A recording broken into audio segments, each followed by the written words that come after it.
मंत्र पाठ। ॐ सहना भवतु सहनौ भुनक्तु सह वीर्यं करवावहै तेजस्विनावधीतमस्तु मा विद्विषावहै। शांति शांति शांति।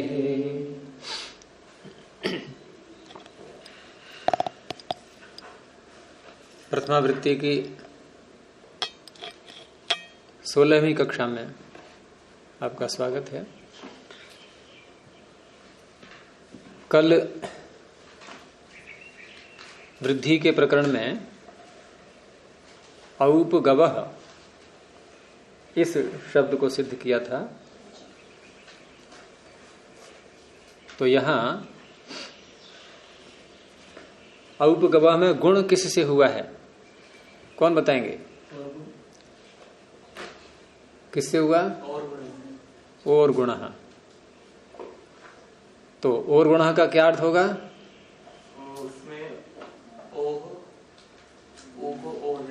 हम जो भी सूत्र लगाए ना सिद्धियों में, तो सूत्र का भी अर्थ उसका पता होना चाहिए।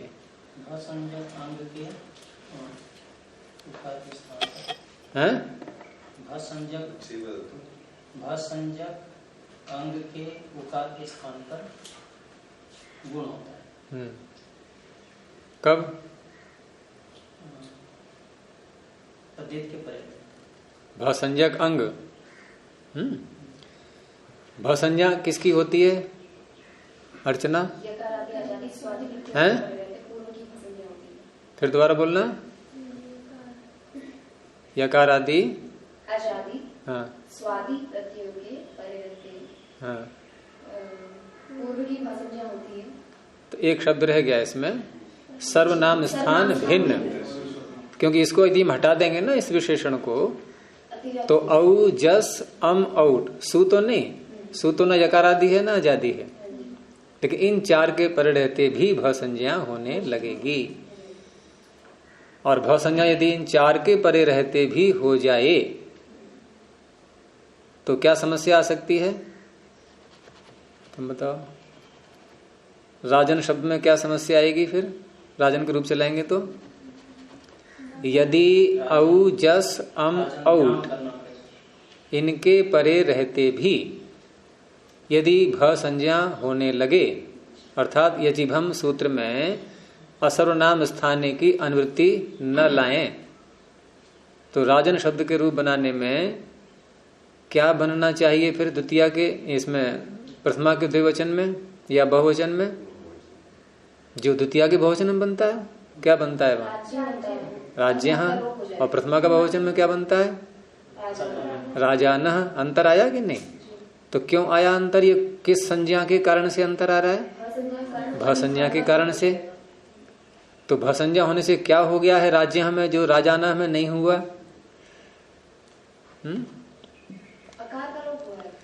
हाँ, आकार का लोप होता है। भसंज्ञा होने पर जो अनंत अंग होते हैं, भसंज्ञक अनंत अंग अल्लोपो नः, वहां आकार का लोप हो जाता है। अब जब इसने छोड़ दिया उनको औ जस अम औट, तो वहां देखो सर्वत्र जा में अविद्यमान है। राजानौ, राजानः, राजानम, राजानौ। अब आगे नहीं मिलेगा आपको जा में आ कहीं भी। कहा? जहां जहां भसंज्ञा होगी। राजभ्याम, तो राजभ्याम में जा में अ है कि नहीं है? तो यहां क्यों नहीं हटा? राजभ्याम में जा में अ है या नहीं? बताओ अमित, यहां क्यों नहीं हटा? जब राज्य में ज का अ चला गया अल्लोपो न से, तो राजभ्याम यहां क्यों नहीं हटा? हैं? यहाँ भी होना चाहिए था। हाँ, तो क्यों नहीं हुआ? क्यों नहीं हटा? यहाँ क्यों नहीं आकार का लोप हुआ राजभ्याम में? राज भी यहाँ क्यों नहीं हटा? क्यों अर्चना? क्यों नहीं हटा यहाँ पर?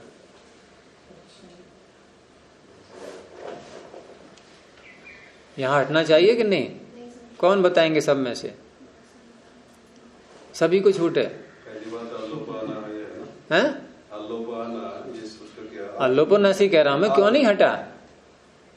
नहीं, हाँ भाषंजा होने एक कारण क्या उससे? हाँ, भसंजय होने के कारण से आकार का लोप क्यों नहीं कर रहा है ये?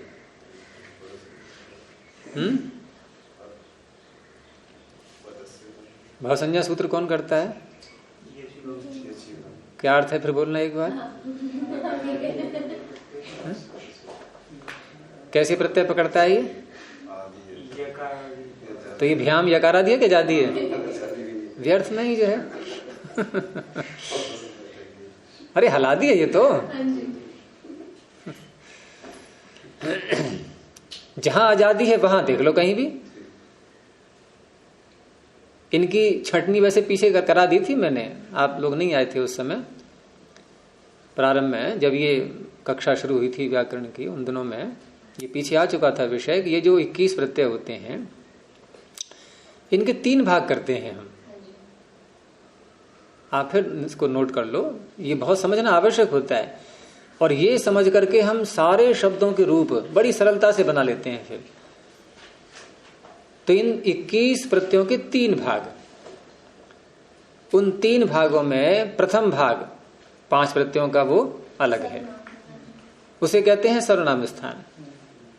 और बहुत से शब्द आपको ऐसे मिलेंगे जिनके रूपों में ये जो प्रारंभ के 5 रूप हैं, प्रथमा व्यक्ति के 3 और द्वितीया के 2, इनके रूप कुछ अलग होते हैं। और जहां हम शस प्रत्यय लाए द्वितीया के बहुवचन, वहीं से अंतर आ गया रूपों में। जैसे राजन शब्द है ही है या नहीं है? अच्छा, राजन और आत्मन अभी बताऊंगा, मैंने बीच में छोड़ दिया अभी मैंने। ये 3 भाग कौन कौन से हैं? राजन और आत्मन दोनों एक से है नहीं है शब्द ये? तो राजा राजानौ राजानः राजानम राजानौ राज्यः। तो आत्मा आत्मानम आत्मानौ आत्म्यः होना चाहिए, राज्यः। यहां भी तो अन है, तो अल्लोपनः। चलो खैर, अभी तो आपको नहीं पता होगा, ये सारी बातें आएंगी सब धीरे धीरे। उसी प्रकरण में सूत्र है न संयोगाद वमंतात। अरे अपवाद सूत्र भी तो होते हैं, कोई अल्लोपना, कोई ये थोड़ी कि पूरे चक्रवर्ती राजा बन गया है वो अब कि सारा उसी का चलेगा सब कुछ। रुकावटें भी तो आती हैं, अपवाद भी तो होते हैं उत्सर्गों के। तो अल्लोपनः, फिर आगे सूत्र आएगा, फिर उसके आगे सूत्र है न संयोगाद वमंतात। व और म, वकार और मकार, ये किसके अंत में आए? संयोग के अंत में। तब उससे आगे जो अकार है उसका लोप नहीं होगा। तो आत्मन में मकार है या वकार है? संयोग के अंत में मकार। संयोग कहाँ है? हाँ, तकार और मकार का संयोग है, उसके आगे फिर अकार है, उसका लोप नहीं होगा। तो 3 भाग करेंगे इसके। प्रथम भाग हो गया सर्वनाम स्थान, सु औ जस अम औट, ये अलग हो गए। और अब कितने रह गए? 21 में से 5 हटा दिए तो हैं 16। अब 16 के 2 भाग करेंगे, आजादी और हलादी। अब इसमें देखो कितने आजादी हैं और कितने हलादी हैं। तो यहां गिनती बनती है 9 और 7 की। 21 में से 5 घटाए तो 15।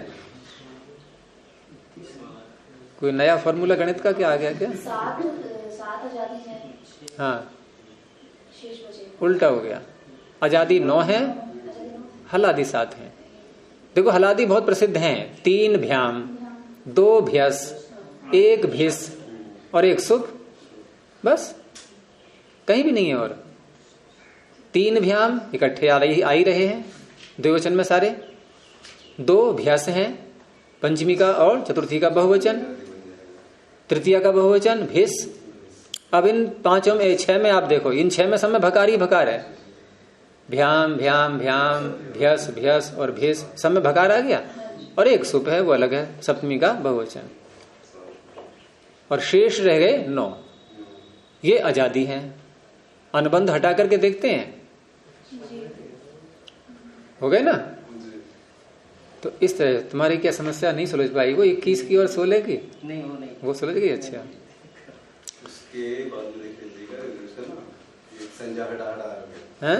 संज्ञा हटा के नहीं, अनुबंध हटा के, अनुबंध हटा करके तो ये हो गए 5, 7 और 9। अब प्रश्न ये उठ सकता है कि ये विभाग हमने क्यों किए? तो सर्वनाम स्थान का तो आता है समझ में कि सर्वनाम स्थान एक ऐसा विभाग है ये 5 प्रत्ययों का, कि अष्टाध्यायी में अनेकों ऐसे सूत्र हैं जो या तो सर्वनाम स्थान परे रहते कार्य करते हैं या सर्वनाम स्थान भिन्न कार्य करते हैं। यानी एक तो उसी को पकड़ेंगे और एक उसको बिल्कुल छोड़ देंगे। ऐसे बहुत से मिलेंगे सूत्र। अंगस्य के अधिकार में देखो आता है ना, सर्वनाम स्थाने च असंबुद्धौ, एक और है उसमें संबुद्धि। ये कभी बहुत बाधा करता है कभी कभी, तो बहुत से सूत्र जो है इसको छोड़ देते हैं, हटा यहां संबुद्धि को हटाओ, इसको नहीं पकड़ेंगे हम, असंबुद्धौ। तो वो अलग भाग बन जाता है, लेकिन उसको नहीं लेते अभी, है वो भी सर्वनाम स्थान। अच्छा, ये जो ध्यान 7 किए थे यार, 7 हलादी, 3 भ्याम, 2 भ्यस, 1 भिस और 1 सुप। अच्छा, अब ये जो हमने 16 के 2 भाग की हैं, ये क्यों किए? ये इसलिए किए हैं कि भ संज्ञा हमारी स्पष्ट हो जाए। अर्थात भ संज्ञा का क्षेत्र तो बहुत विस्तृत है, पूरे 5वें अध्याय तक अंत तक जा रहा है, लेकिन उनसे हमारा काम थोड़ा कम होता है। लेकिन ये जो 21 प्रत्यय, इनसे तो रात दिन हमारा संबंध है। शब्दों के रूप लगातार हम बोलते हैं, तो वहां तो इनका संबंध बना रहेगा। तो इन 16 में जो 9 प्रत्यय हैं, इनके परे रहते भ संज्ञा होगी शब्द की। 7 प्रत्यय परे रहते नहीं होगी, ठीक है ना। 7 प्रत्यय परे रहते नहीं होगी और 9 प्रत्यय परे रहते होगी। एक तो ये अंतर आ गया। अब पीछे सूत्र आ चुका है स्वादिषु असर्वनाम स्थाने, इसको भी ध्यान में रखना है। इसने भी सर्वनाम स्थान को छोड़ दिया है, यानी इसका भी कार्य कहां से प्रारंभ होता है? शस से। ये कहता है कि स्वादि प्रत्यय यदि आगे आएंगे तो मैं पद संज्ञा करूंगा। यह चीज हम कहता है कि मैं भ संज्ञा करूंगा, और दोनों में एक ही बात है। इनके स्वादि दोनों ने ले लिए, स्वादि इसने भी ले लिए और स्वादि यचिभ हमने भी, दोनों ने ले लिए हैं। लेकिन दोनों के लेने पर भी अधिक किसके अधिकार में आएंगे, अधिक किसके क्षेत्र में आएंगे? यचिभम के अथवा स्वादिष्ट सर्वनाम स्थाने के? अधिक उसमें आएंगे, क्योंकि इसने केवल लिए हैं यकार आदि और अजादि। वो अलग बात है, गिनती में करके निर्णय हो पाएगा ये, लेकिन बता रहा हूं मैं कि अजादि की अपेक्षा वो उसके अलग अधिक आएंगे। अब जब ये वो कह रहा है पद संज्ञा, ये कह रहा है भ संज्ञा, तो दोनों अपना अपना कार्य करेंगे। उसमें क्या बात है? एक प्रत्यय की, एक शब्द की क्या अनेक संज्ञाएं नहीं होती हैं? हम जिनकी प्रत्यय संज्ञा करते हैं उनका नाम कृत भी होता है, उनका नाम कृत्य भी होता है, उनका नाम तद्धित भी होता है, उनका नाम सार्वधातुक भी होता है, उनका नाम आर्धातुक भी होता है। कितने हो गए? और प्रत्यय कई नाम पड़ गए, नहीं पड़ गए? तो ऐसे ही यहां पर पद नाम भी हो जाएगा और भ नाम भी हो जाएगा। क्या आपत्ति है? लेकिन आपत्ति है। आपत्ति है इसलिए यहां पर प्रतिबंध लगा दिया गया है इस प्रकरण में कि आ कडारात एका संज्ञा। यानी इस प्रकरण में यदि आप 2-2 संज्ञाएं टकरा रही हों तो वहां एक ही करेंगे, 2 नहीं कर सकते। और कौन सी एक करेंगे? जो परे आ रही है। तो इस तरह से यचिभम और स्वादिष्ट सर्वनाम स्थानीय में जब झगड़ा हुआ तो किसकी बात मानी जाएगी? यचिभम की। अब किस प्रकार से संगति लगेगी कि जहां यचिभम भ संज्ञा कर रहा होगा वहां वो पीछे हट जाएगा, और जहां यचिभम नहीं लग पा रहा है वहां उसको मौका लग जाएगा। तो अब हम ये कह सकते हैं कि 9 प्रत्ययों के परे रहते यचिभम से भ संज्ञा होगी, और 7 प्रत्ययों के परे रहते क्या होगी? पद संज्ञा। किससे? स्वादिष्व सर्वनाम स्थाने से। ठीक है, लेकिन ये संज्ञा दोनों जो सूत्रों से अभी की, ये प्रत्यय सहित की हैं या प्रत्यय रहित की हैं? प्रत्यय सहित ये दोनों सूत्र अपनी अपनी संज्ञाएं कर रहे हैं, या प्रत्यय को छोड़ करके केवल शब्द की कर रहे हैं? प्रत्यय रहित की। हाँ, तो छूट गया ना प्रत्यय। अच्छा, एक सूत्र है फिर सुप्तिंगंतम पदम, ये दोहरा ही रहा हूं, पीछे आ चुका है सब ये। एक सूत्र है सुप्तिंगंतम पदम, वो कहता है कि सुबंत और तिंगंत की पद संज्ञा होती है। उसने न तो सर्वनाम स्थान से कोई उसको शिकायत थी, न उसने आजादी हलादी कुछ लिया है, सारे ही ले लिए उसने सुप, पूरे 21 प्रत्यय, और तिंग भी सारे ले लिए 18, एक भी नहीं छोड़ा, और वो भी पद संज्ञा कर रहा है। स्वादिष्ट सर्वनाम स्थाने भी पद संज्ञा कर रहा है। जैसे हमने बोला राजभ्याम, तो राजभ्याम में यचिभम से भ संज्ञा होगी अथवा स्वादिष्ट सर्वनाम स्थाने से पद संज्ञा होगी। राज शब्द की पद संज्ञा होगी। अब सुप्तिंगंतम पदम क्या करेगा यहां? वो भी तो कर रहा है पद संज्ञा। क्या वो बाधा खड़ी, क्या उसके सामने कोई बाधा आ रही है यहां पर पद संज्ञा करने के लिए?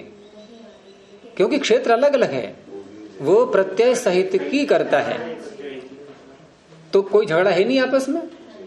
झगड़ा तो इन दोनों सूत्रों में था, स्वादिष्ट सर्वनाम स्थाने में, यचिभम में, क्योंकि इनका क्षेत्र एक ही पड़ रहा था राजभ्याम में। तो यहां बंटवारा कर दिया कि तू यहां पर पद संज्ञा करेगा, तू यहां पर भा संज्ञा करेगा, अलग अलग दोनों को बांट दिया। लेकिन वो तो प्रत्यय सहित की कर रहा है, उसमें कोई रुकावट डालने वाला है नहीं।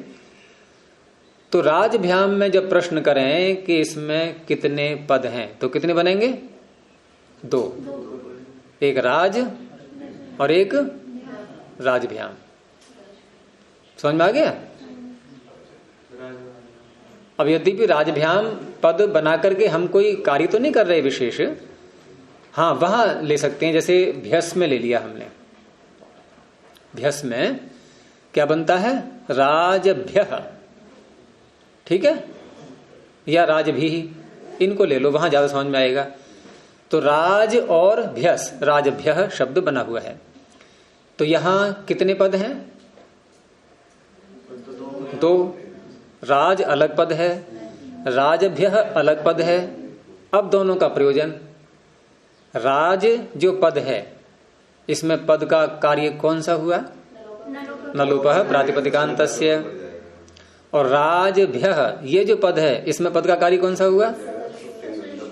सजुषोरु, पदस्य के अधिकार में। हो गए दोनों कार्य अलग अलग।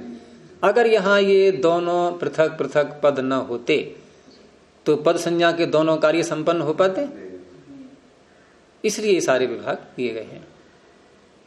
तो कहीं दोनों का प्रयोजन है, कहीं एक का है, लेकिन नाम तो रखना ही है। जब पानी बरसता है तो समुद्र में ही बरसता है और सूखे में भी। सूत्र अपना लगेगा, पद संज्ञा करने वाला, कार्य हो या न हो। तो इस तरह से ये 3 भागों में बढ़ जाते हैं, 5, 9 और 7।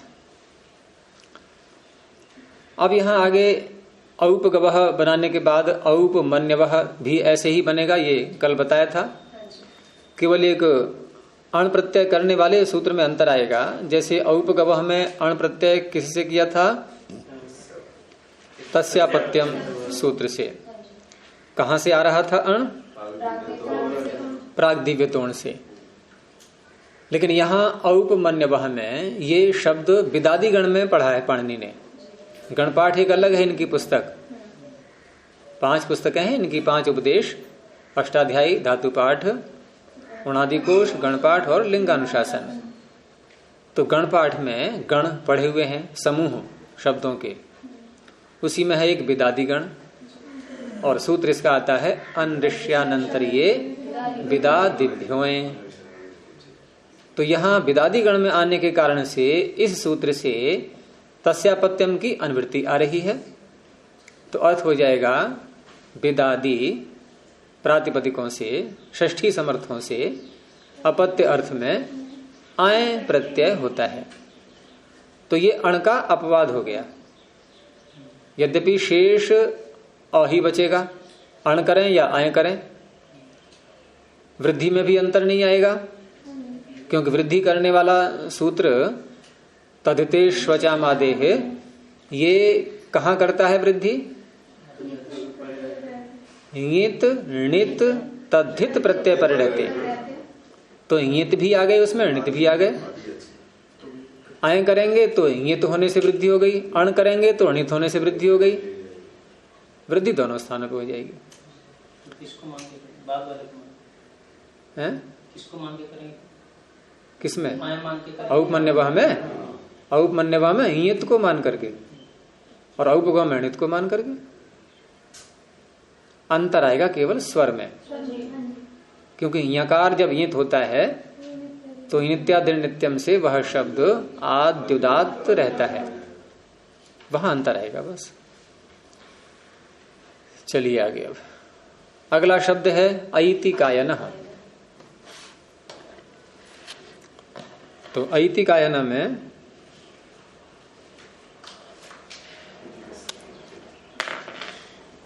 यहां इसका अर्थ क्या होगा?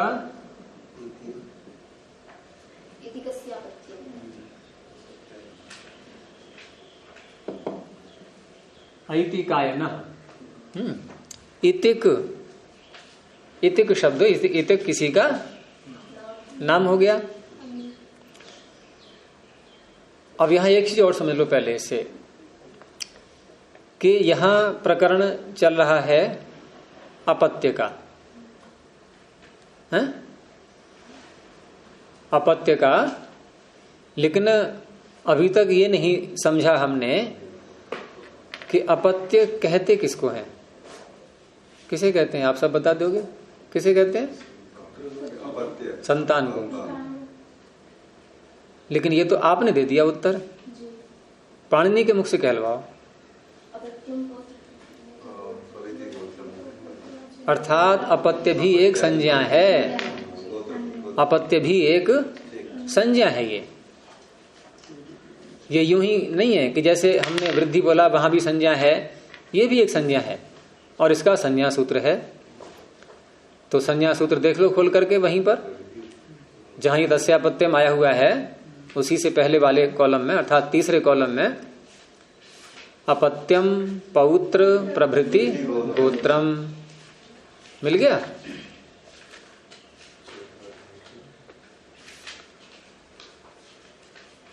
नहीं, इधर आएगा ये आगे वाला, दूसरे प्रथम पाद के अंत में जो तीसरा कॉलम है, अपत्यम पौत्र प्रभृति गोत्रम, संख्या है इसकी 162 संख्या पर 33 पृष्ठ पर मिल गया। तो ये अपत्य का तो नहीं है, ये गोत्र का है।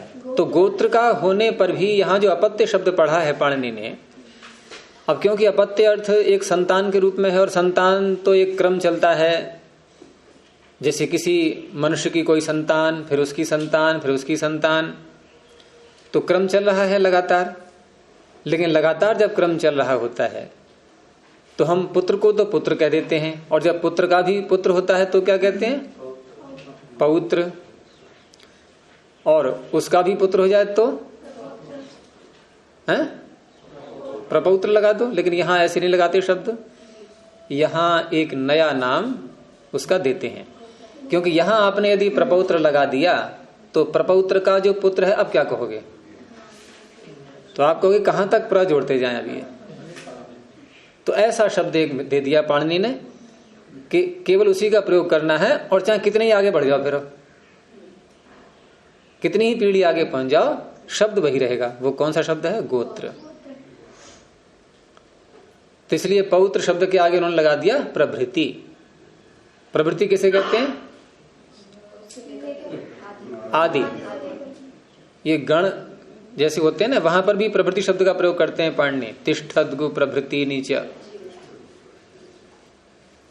तो प्रभृति का अर्थ हो गया आदि, अर्थात पौत्र आदि। तो गोत्र संज्ञा प्रारंभ कहां से होती है? पौत्र से। यानी पुत्र गोत्र नहीं है, पौत्र से प्रारंभ होकर के अब आगे चलती जाएगी, चलती जाएगी, कहीं तक भी ले जाएं उसको, वो सब गोत्र कहलाएंगे।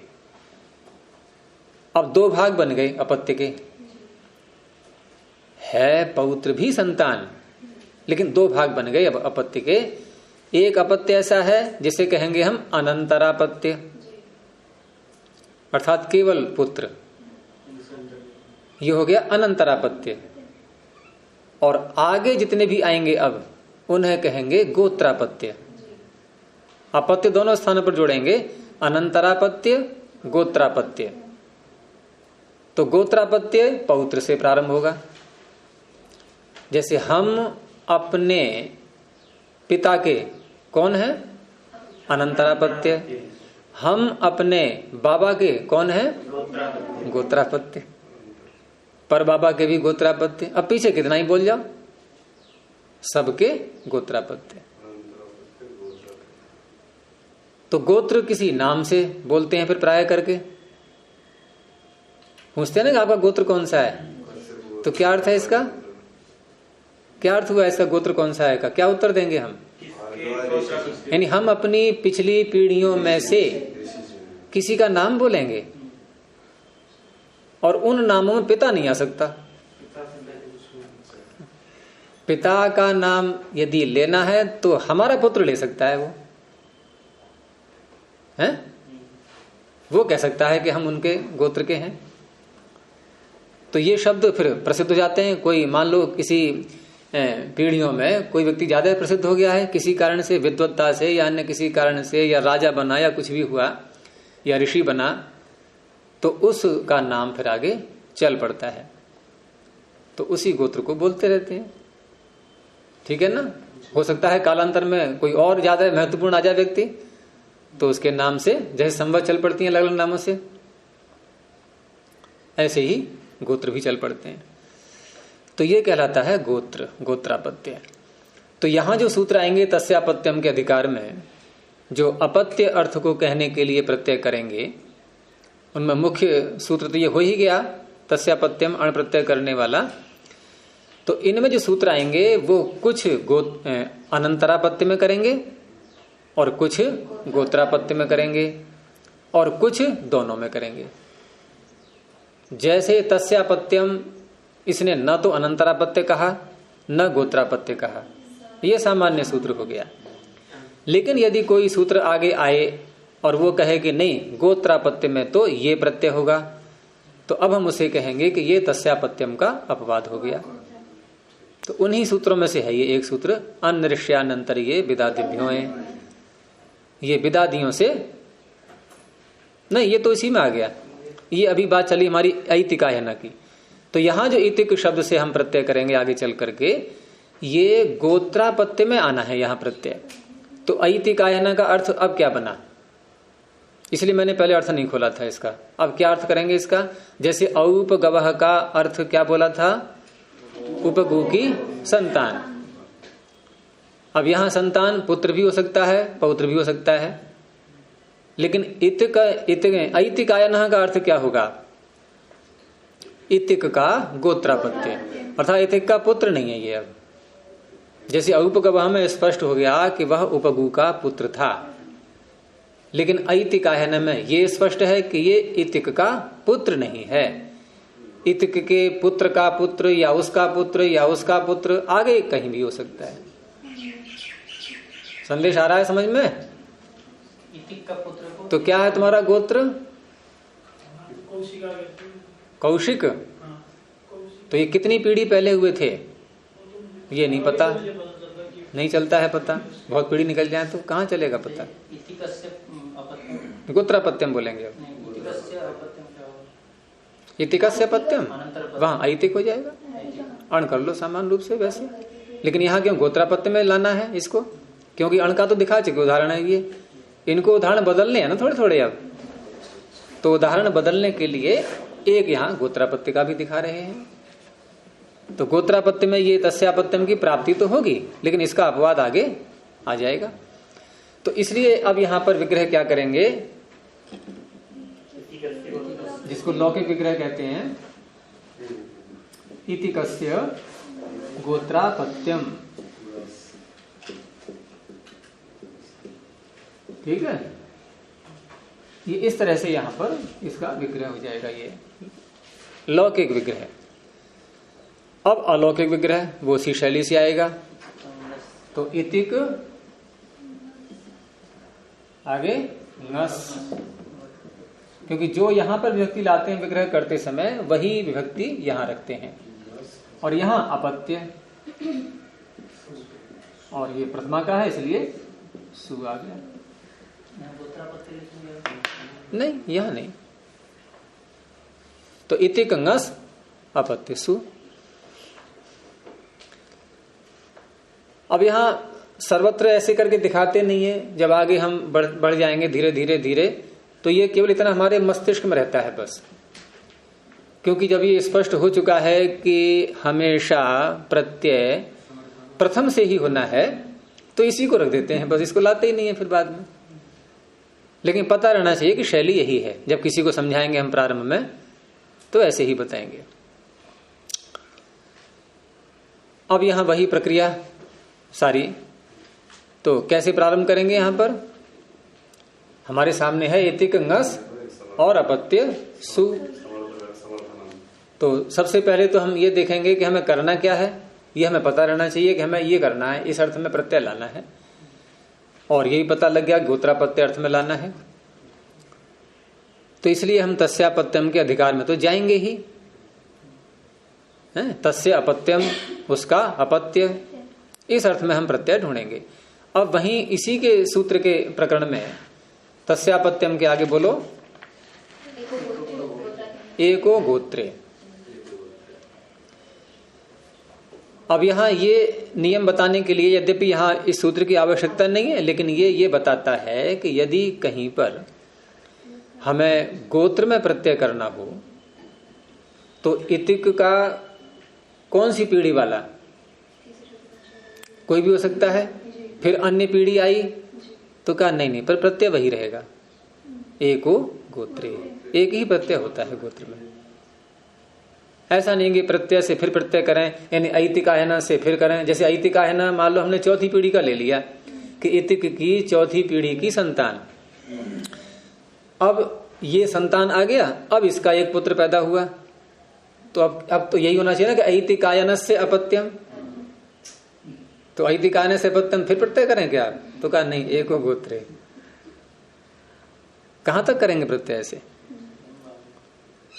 फिर है आगे गोत्राद यूनि अस्त्रियाम, साउथ में कुछ ऐसा प्रचलित है, यानी गोत्रवाचक गोत्र अर्थ में यदि प्रत्यय करना हो तो वो यूनि युवा आपत्ति कहने के लिए होता है, लेकिन स्त्रीलिंग को छोड़कर।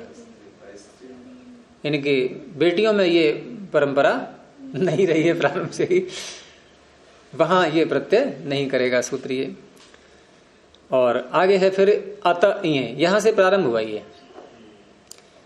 तो अत इये सूत्र में अब गोत्रे की अनुवृत्ति ले लेंगे, तो क्या अर्थ बनेगा?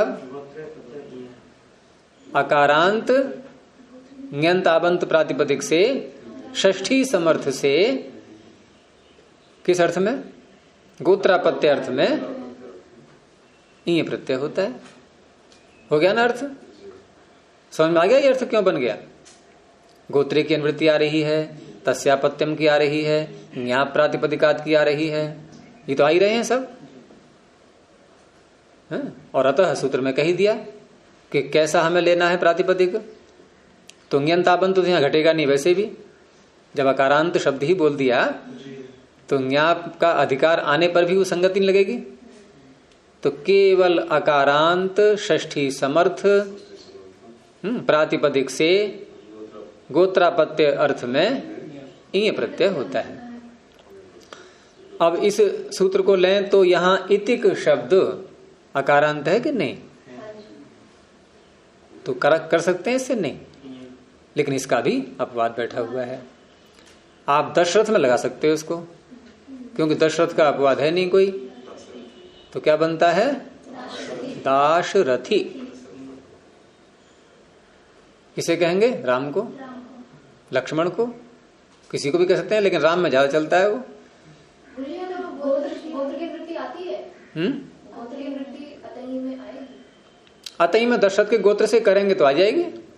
इसमें अतई में तो आ ही रही है वृत्ति, अतई में तो आ रही है, लेकिन गोत्रापत्य में करेंगे तो इससे हो जाएगा।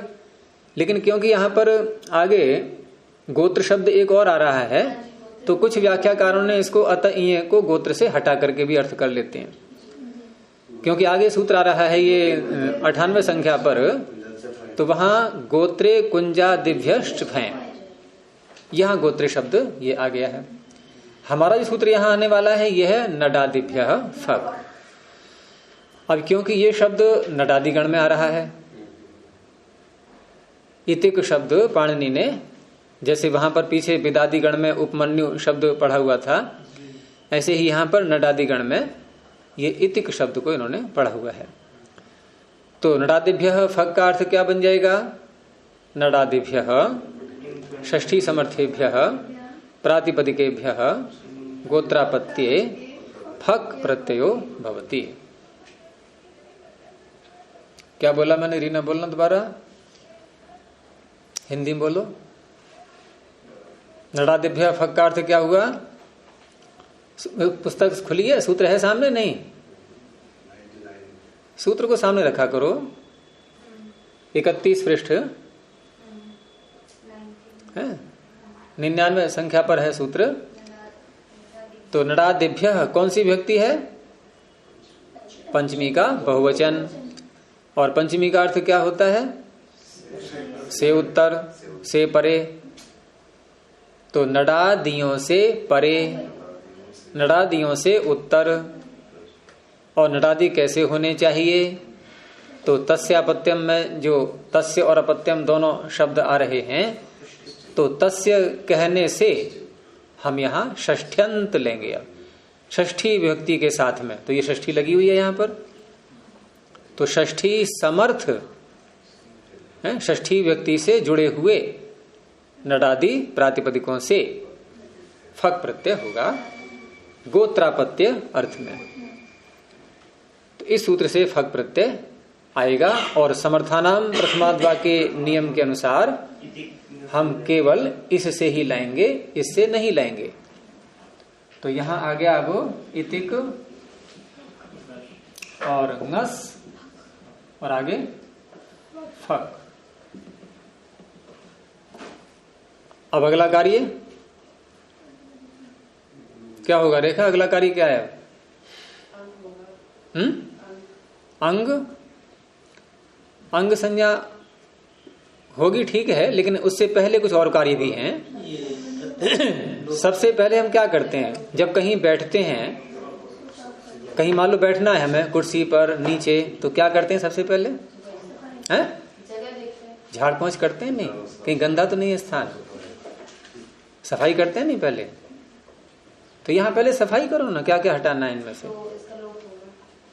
एक तो ये हट जाएगा, किससे?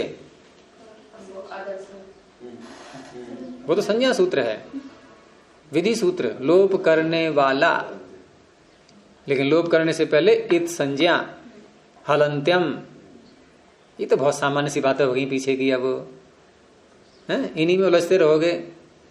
हलंत्यम से इत संज्ञा, तस् लोपा से लोप, अदर्शनम लोपा ने ये बताया कि लोप किसे कहते हैं।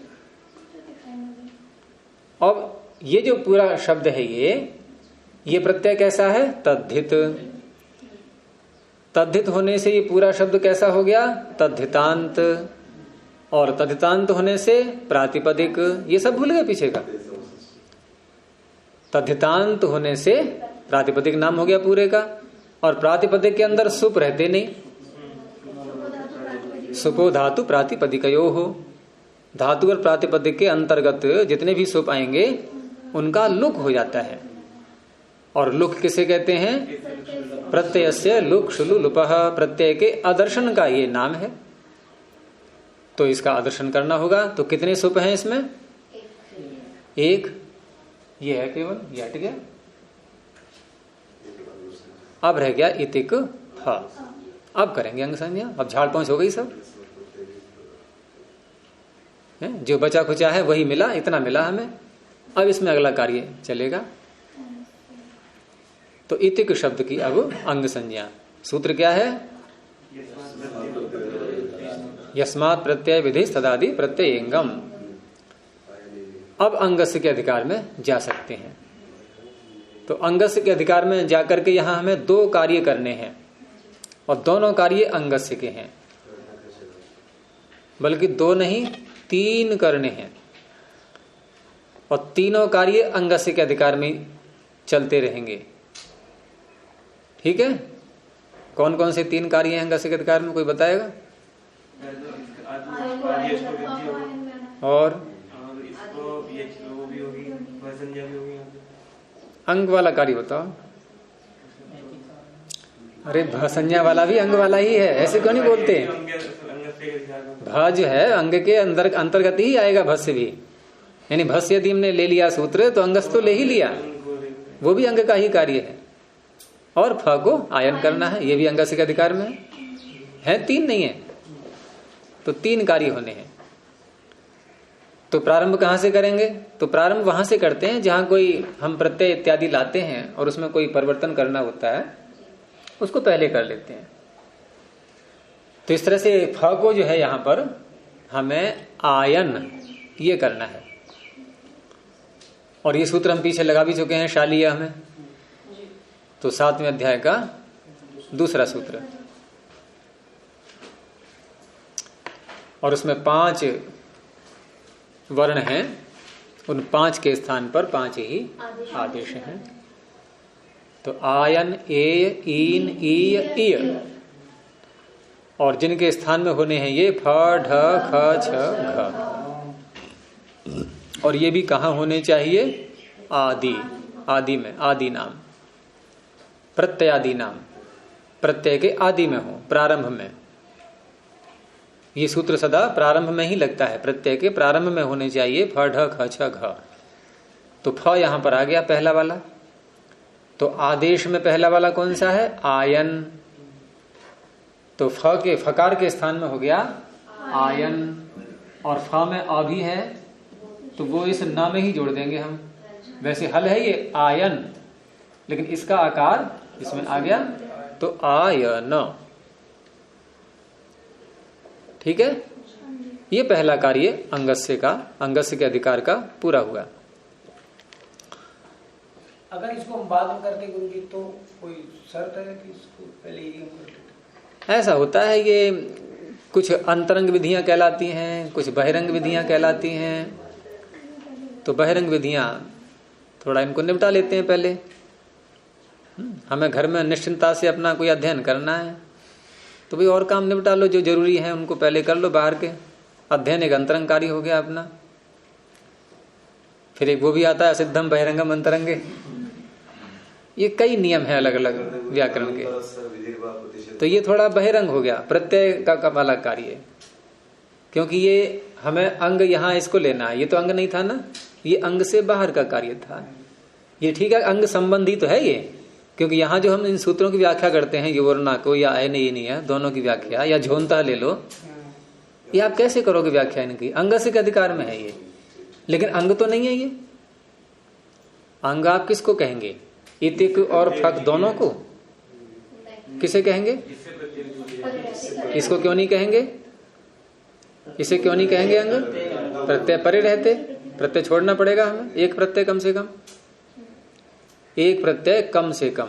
इसलिए कहा मैंने अगर अनेक प्रत्यय हो तो आप प्रत्ययों की भी अंग संज्ञा कर सकते हैं, लेकिन कब कर सकते हैं? उसके आगे एक प्रत्यय और हो। जैसे भविष्यति में, भविष्यति में स्या प्रत्यय है, क्या स्या की अंग संज्ञा होती है? ये तो मना कर रहे हैं सत्यपति जी, नहीं होती। होती। हाँ, तो स्या से प्रत्यय का विधान किया है क्या? भू से किया है, अच्छा से ना वो से विधान किया। तो स्या की अंग संज्ञा हो जाएगी। वो संज्ञा रहते तो ना अंग भू की होगी कि स्या की होगी? भूखी होगी। स्या की तो नहीं होगी ना, नहीं, लेकिन हम तो कह रहे हैं हो जाएगी कैसे होगी? तिप को मान के। टिप को मान तो लो दोबारा एक प्रत्यय छोड़ दिया हमने, एक प्रत्यय छोड़ करके उसका यही तो तदादि समास में रहस्य छिपा हुआ था। आदि ऐसे ठीक। मैंने उस दिन व्याख्या की थी नहीं तदादि की, यही तो की थी। ये तदादि से ही निकलता है कि तस्य आदि तदादि, तो ठीक है, भकार हो गया भू का, यहाँ वो भी सुना। लेकिन तदादि आदिर्यस्य, अब वो तदादि जिसके आदि में है, तो किसके आदि में है, कहां तक पकड़ेंगे? अंतिम प्रत्यय को छोड़ करके, वो सारा अंग हो गया। तो इसलिए प्रत्यय सहित की अंग संज्ञा तब होती है जब एक प्रत्यय और हो आगे। तो शर्त वही रही, एक प्रत्यय अवश्य छोड़ना है। अगर स्या को हम छोड़ रहे हैं तो केवल भू की होगी, तिप को मान कर कर रहे हैं तो भविष्य की हो जाएगी, और आगे ले आओ आप तरप प्रत्यय तम प्रत्यय और जोड़ दो, भविष्यति तराम भविष्यति तमाम, अब भविष्यति तिप की भी हो गई। अब एक और आ गया ना आगे, इस तरह से है। तो यहां पर इतिक अंग था, ये नहीं है अंग, तो हम कैसे अर्थ करेंगे? अब आयन एनीय का करो आप अंगस्य को जोड़ते हुए।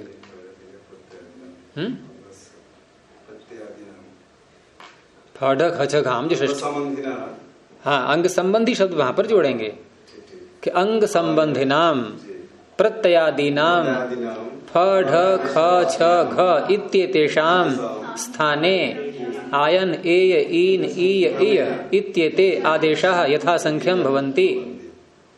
हो गया। कोई दोहराएगा इसको? कौन दोहराएगा? बोलो, पूरा बोलना जो कहते, जैसे मैंने बोला है। अंग संबंधी नाम प्रत्यादि नाम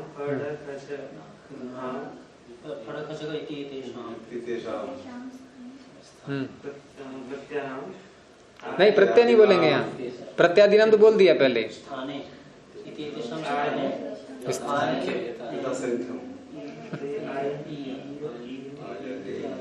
चलो, तो इस तरह से हम सूत्रों के अर्थ को जब खोलते हैं तो सारी बात स्पष्ट हो जाती है उसमें।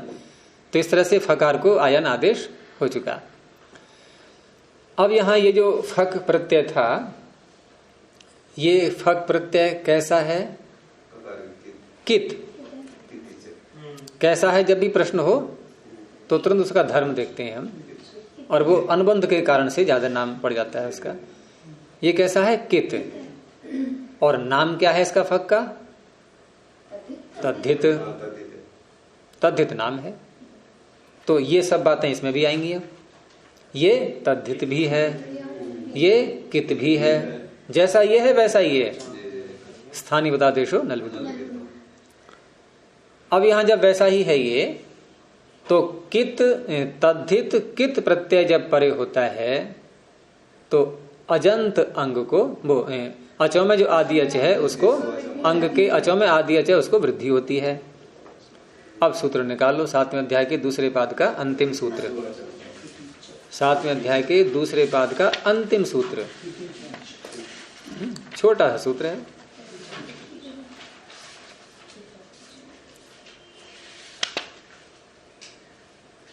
हो गया सबको याद? कितिच। और कल हमने देख लिया था इसके ऊपर वाला तद्धिते श्वचामादेह, और पूरे सूत्र की अनुवृत्ति कितिच में आ रही है। और किसकी आ रही है? और किसकी है? वृद्धि की। और किसकी आ रही है? अंगस्य की। ठीक है, बस, और किसी की नहीं है। अब विभक्तियां देख लो किस किस में कैसी हैं। तो अंगस्य षष्ठी, और अचाम आदेह यहां षष्ठी, और तद्धितेषु और किति इन दोनों में सप्तमी। इसमें ईणिति को नहीं लाएंगे, और ऊपर वाले सूत्र में ईणिति की अनुवृत्ति आ रही थी। यहां ईणिति हट गई क्योंकि किति अलग बोल दिया इसलिए।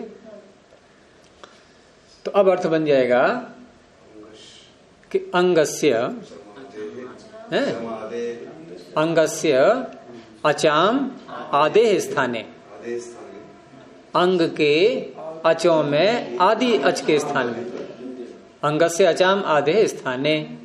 ठीक है, अब काम बोल दो क्या है, वृद्धिर भवति।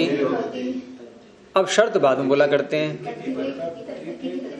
तो तद्धितेषु ये पहले बोलेंगे, ये विशेषण है ना कित का, ये है विशेषण कि कित तो और जगह मिल जाएंगे आपको, लेकिन वो कित इसी के अंतर्गत ढूंढना है, इसी के अंदर। तो तद्धितेषु किति प्रत्यय परतः, इनके तद्धितों में कित प्रत्यय पर रहते,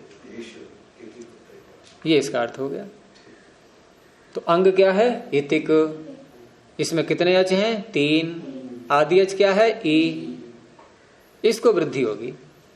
और परे क्या है, कित और तद्धित, तद्धित कित परे है। बस हो गया काम।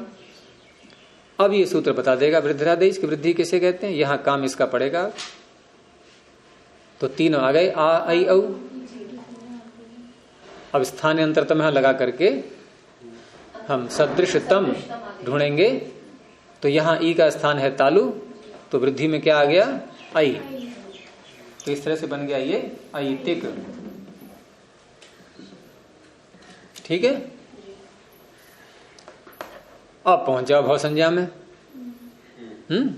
अब तो कठिन नहीं है कुछ भी, क्योंकि ये प्रत्यय कैसा है, स्वादी। हम कहां से प्रारंभ करते हैं बात के लिए, ये प्रत्यय कैसा है, स्वादी, सर्वनाम स्थान से भिन्न है, स्वादी है और अजादी भी है। ठीक है, तो ये तीनों बातें जब मिल रही हैं तो कौन सा सूत्र लगना चाहिए जीव हम, क्योंकि स्वादिश सर्वनाम स्थाने भी यहां लग रहा है, परंतु वहां एक संज्ञा का नियम बना दिया है, फिर विप्रतिशते परम कार्यम भी कह दिया, तो एक ही तो लगेगा, पर वाला लगेगा। तो ये चीज हमने यहां पर भसंज्ञा कर दी आजादी होने के कारण से। तो भसंज्ञा हो गई इसकी, किसकी, अयतिक की, प्रत्यय की नहीं। अब भस्य के अधिकार में सूत्र ले लेंगे, कौन सा लगेगा, देखा नहीं, ये तो सूत्र हो गया अधिकार सूत्र। इस अधिकार के, इसके अधिकार में कौन सा सूत्र लाएंगे कार्य करने के लिए, सूत्र निकालो। छठे अध्याय का चौथा पाद, दूसरे कॉलम का पहला सूत्र,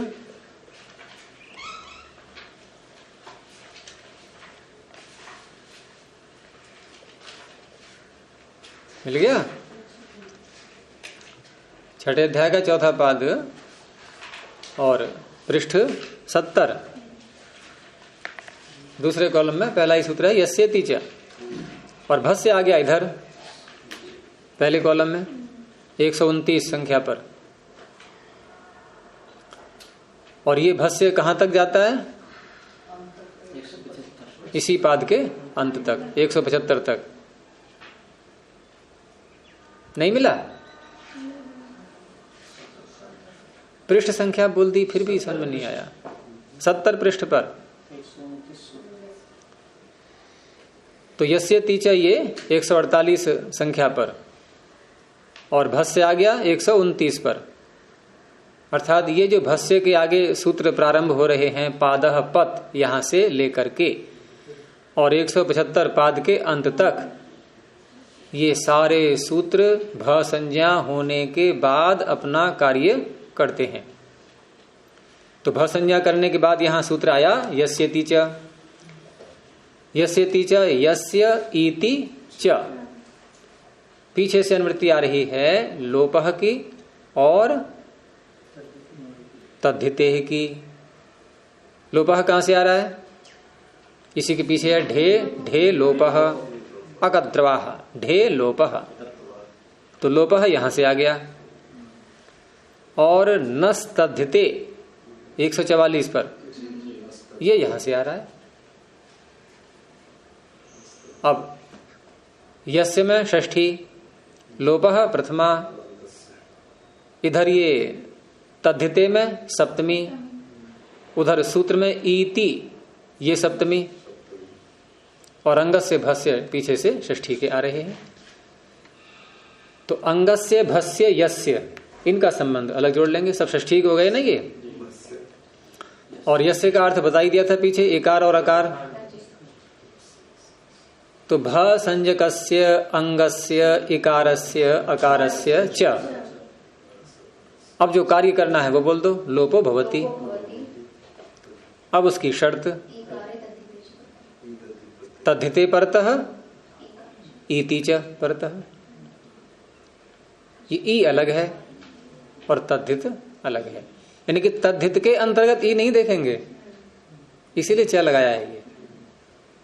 जैसे पीछे हमने किति च का अर्थ किया था, तो कित प्रत्यय को कहां ढूंढा था? तद्धित के अंतर्गत। ये अर्थ नहीं था कि तद्धित परे रहते और कित परे रहते, ऐसे नहीं। यहां और लगाएंगे, तद्धित परे रहते अथवा ई परे रहते। ई आता है ङीप, ङीश, ङीन इत्यादि जो प्रत्यय आते हैं उनमें आएगा। तो यहां कौन सा लगेगा? ईकार परे है या तद्धित परे है? यहां तो आयन है ना, आ परे है, ई तो है ही नहीं यहां। और तद्धित नाम है इसका आयन का। इस तरह से यहां भ संज्ञक अंग है ये ऐतिक, और इसके आकार का लोप हो जाएगा। इकार होता तो इकार का हो जाता, एक ही देखेंगे एक बार में। तो यहां पर आकार मिल गया तो आकार का लोप हो गया। अब क्या रह गया? ऐतिक, यह हल हो गया। आगे आयन, ऐतिकायन। अब तो कुछ नहीं बताना है आगे। अब ये बार बार थोड़ी स्वादुत्पत्ति सिखाते रहेंगे। अब तो रीना को पक्का हो गया है बिल्कुल। या कच्चा है किसी का भी? सुप्रत्यय लाते हैं तो उससे पहले पहले क्या क्या कार्य होते हैं पूरा अभ्यास हो चुका होगा अब तो। तो इस तरह से बन जाएगा ये ऐतिकायनः। इतिक नामक कोई व्यक्ति है और उसका गोत्रापत्य अर्थात पौत्र से लेकर के आगे तक की संतानें। ऐसे ही एक अश्वल शब्द है, तो अश्वल भी किसी का नाम है। तो वहां पर भी अश्वल शब्द ये नरादिगण में पढ़ा हुआ है, तो वहां भी फक होगा। तो अश्वल का गोत्रापत्य क्या कहलाएगा? आश्वलायनः। आश्वलायन का वो मिलता है गृह सूत्र है नहीं, श्रौत सूत्र ये आते हैं, इनके ऋषि हुए हैं। ये भी एक अश्वल के गोत्र में कोई ऋषि हुए हैं, तो आश्वलायन ऋषि, आश्वलायनः। अब एक शब्द और ले लो, छोटा सा ही है ये, आरण्यः। आरण्य में क्या है? आरण्य का अर्थ क्या हुआ? अरण्य किसे कहते हैं? जंगल। और जंगल में होने वाला। वैसे होने वाला इस अर्थ को कहने के लिए पीछे हम एक बार प्रत्यय ला भी चुके हैं, शालीय में, शाला में होने वाला, और यहां अरण्य में होने वाला। तो अरण्य में होने वाला इस अर्थ में तो विग्रह कैसे करेंगे? अरण्ये भवः। ये तो हो गया लौकिक विग्रह। फिर अलौकिक विग्रह में अरण्य ङी। अब भवसु लगाने की आवश्यकता नहीं है बार बार, क्योंकि प्रथम से ही प्रत्यय लाना है। तो अरण्य ङी यानी सप्तमी का एक वचन, क्योंकि हमने लौकिक विग्रह में सप्तम्यंत पद ही बना करके बोला था अरण्य भवः, इसलिए। तो अरण्य ङी। अब यहां अरण्य ङी बनाने के बाद अब भव अर्थ में प्रत्यय लाना है। तो भव अर्थ में प्रत्यय लाने के लिए हम कहां प्रवेश कर जाते हैं?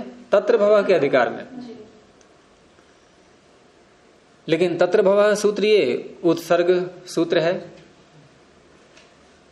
और ये कहां है तत्र भवः? शेषे के अधिकार में। शेषे का वहां प्रकरण चल रहा था नहीं, तो वहीं आया हुआ है तत्र भवः। और वहां तत्र भवः से यदि हम प्रत्यय करते हैं तो ये तो अण ही करेगा, लेकिन यहां प्रत्यय दूसरा है। यहां अण प्रत्यय नहीं है। तो यहां जो प्रत्यय है वो प्रत्यय करने वाला सूत्र अष्टाध्यायी में नहीं है।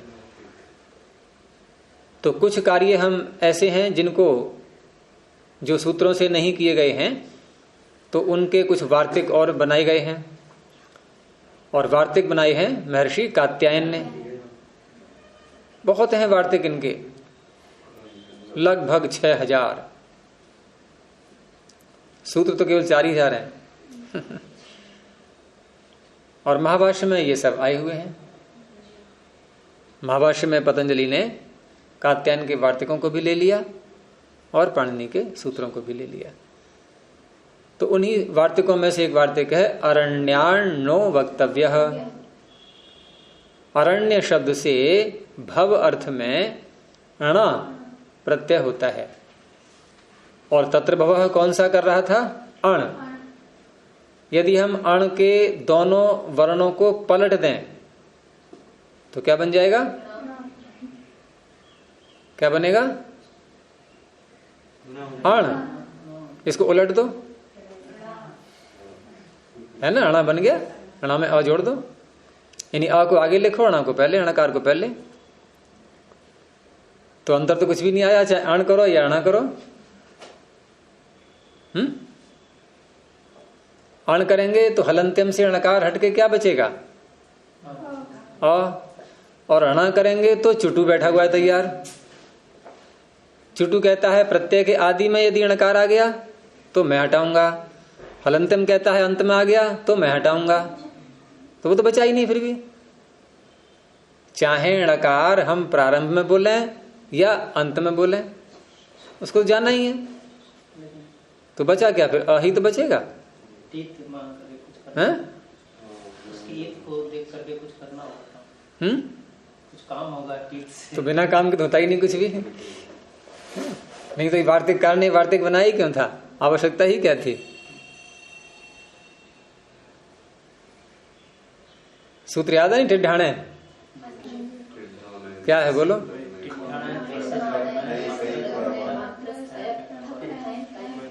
क्या करता है ये? नीब करता है। ये उपासना को बहुत याद लगता है, श्रद्धा ही है। कहाँ की पढ़ी हुई है? वही चोटीपुरा और नजीबाद में। अच्छा, हाँ नजीबाद की हो तुम सब लोग, ठीक है। ये भी नजीबाद की, अर्चना भी। तो टिड्ढाणे जब ये नीब करता है तो इसमें अणा प्रत्यय है या अण है?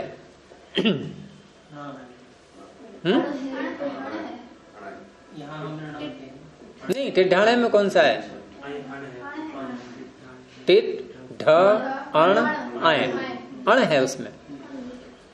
अर्थात अण प्रत्यांत का हमें यदि स्त्रीलिंग बनाना हो तो हम नीप कर सकते हैं, और अण प्रत्यांत का स्त्रीलिंग बनाना हो तो नीप नहीं कर सकते। अंतर आ गया कि नहीं? तो बिना कार्य के करेंगे पाणिनि, बिना प्रयोजन के कुछ भी।